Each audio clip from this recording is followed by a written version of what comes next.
G'day, Finru here. How you doing? I've just finished my brew day, and I've got I'm just siphoning the wort into the fermenting bucket, plastic fermenting bucket, and so it's gone really well. I did the overnight mash. Really happy with it. So here's the details. So it's my panic attack beer, which is, as you know, is my pale, just my pale ale. Trying to get it back down to with the overnight mash to about 4.2, 4.4.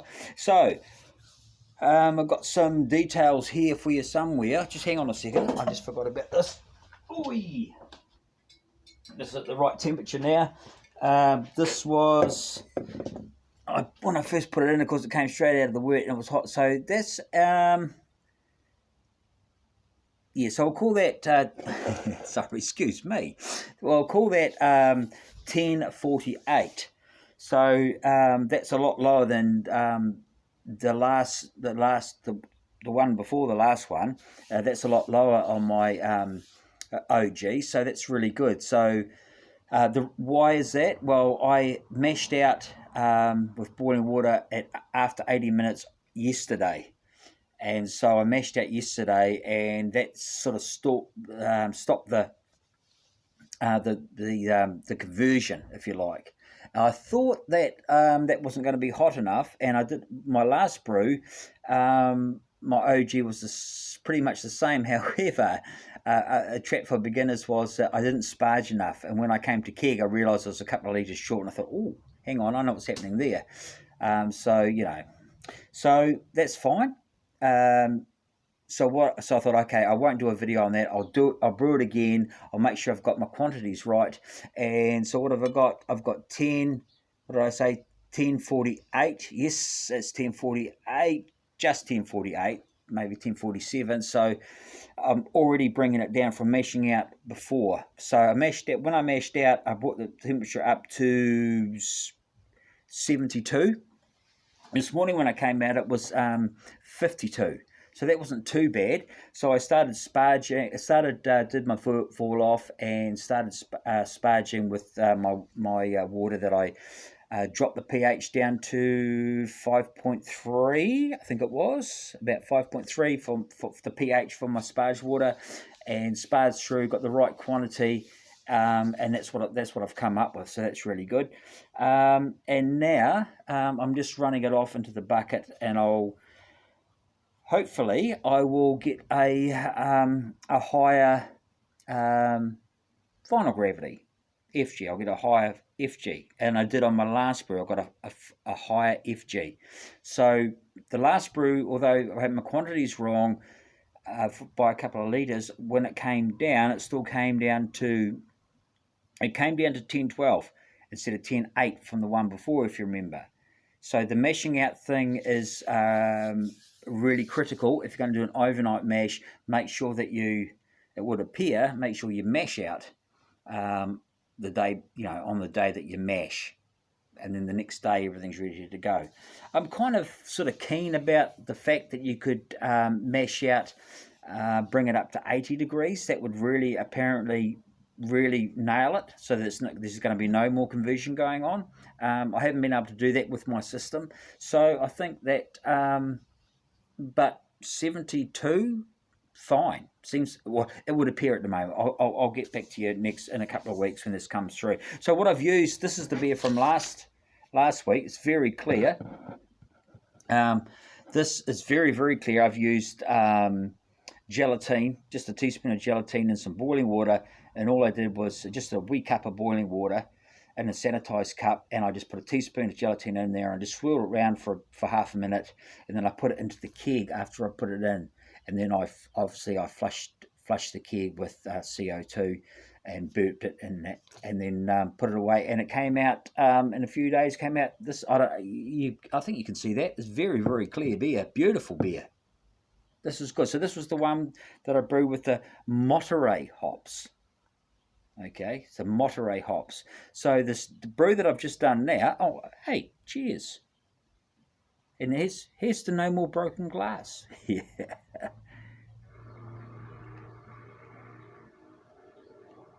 I like that Monterey hops. Oh, I just can you hear that? I'll just go and sort that out. I'll only be a second. I've run out of the siphon's finished. Hang on. It's all right. It can bubble away. It's not going to do any harm, is it? It's not going to do any harm. I'm going to aerate it shortly, and I'll put my yeast in, which is just harvested yeast from this brew here. SO5. I like SO5. I stick with it because I like it. No style, freestyle Freddy. Okay, so what I've got in this brew here that I've just done, it's the same malt bill, but this time I've used Taiheke hops, and now Taiheke, they say, is, well, I heard that it was a New Zealand version of Cascade. I've done a bit of research, and that is kind of right. However, it's not Cascade, and they've renamed it a New Zealand name. They have it's what it says here. It's the USDA ARS program in 1972. What they did was they combined Fuggle hops with Russian Sera Brianka. Okay, so Russian hops with Russian Sera Brianka, and they crossed that with English Fuggle hops, and they came up with a different hop. So, apparently it is very close to, it's similar to Cascade, but it's not Cascade. Okay, so it's not Cascade that's been given another name here in New Zealand. It's a different hop. Apparently it's citrus and tropical fruits was what you get out of this. So I've combined that with a wee bit of Monterey that I had left over. Not much Monterey, because I want to learn about these hops. But I know what the Monterey's like. It's a very nice hop, very bitter. You've got to be careful on the bittering and keep it down. But this is quite bitter. But it, very, very nice. There's a lime. Would you call it zest when you're talking about lime skin and pith? Is it zest? Is that what you call it? So I've got a little bit of Monterey at first wort. I've got 5 grams. And then at 20 minutes, I've gone for another 5 grams of Monterey and 20 of Taiheke. And then at 5 minutes, I've gone for 20 grams of Taiheke. And at 1 minute, I've gone for 20 grams of Taiheke again. So it's all pretty much all that. I just wanted to use the Monterey for a little bit of bittering. It's a great bittering hop, Monterey, and a flavouring hop. I really like it because I'm learning. So I'm stepping forward. I'm learning about these hops, so that's really good. The other thing is that my pH meter it's working very, very well. I've decided I'm not going to do reviews on products because it's not my cup of tea, really. I'm not an expert on gear, so I'm not going to try and tell you what it is or what it doesn't do when I don't really know what I'm talking about. But this is just a very, well, I think it's a very good product from Hannah, and it does what it's supposed to do,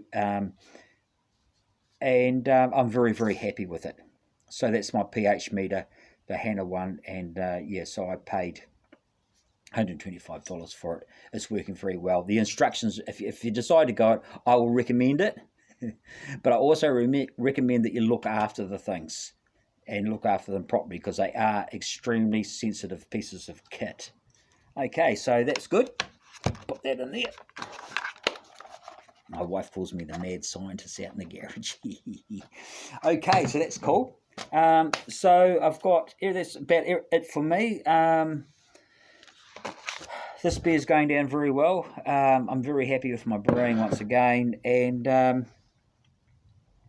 I'll tell you something else. For my last brew, my last video where I had that mishap, talk about a brotherhood of brewers. Everyone has got round me and pat me on the back saying, it's all right, Finn. These things happen, mate. We're with you on that. And I really appreciate it. Talk about a brotherhood of brewers. That's us. We brew hard out. We brew together. So cheers. Take care and brew on, brothers.